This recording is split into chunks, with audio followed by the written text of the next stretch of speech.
Maswerteng nakasalbar sa kagadanan ang karpenterong ini, makalihis na makuryente sa pigtatrabahuhan na harong sa Sitio Maoka, Barangay Kulakling, Lupi, Camarines Sur, alas 4 kasuod mang hapon. Binisto ang biktima na si Floyd, 43 anyos, may agom asin residente kan Salvacion, parehong banwaan. Tulos na nakaresponde sa insidente ang personahe kang Bureau of Fire Protection Lupi, asin MDRRMO, dangan ipigdara ang biktima sa pinakaharaning health facility.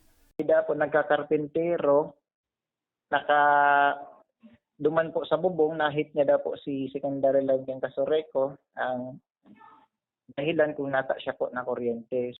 Nagsapo ning electrical injury ang biktima o mga paso sa maniba-ibang partikan sa iyang hawak. Patanid kad otoridad sa publiko, maging alerto ngani makaibitar sa mga siring na insidente.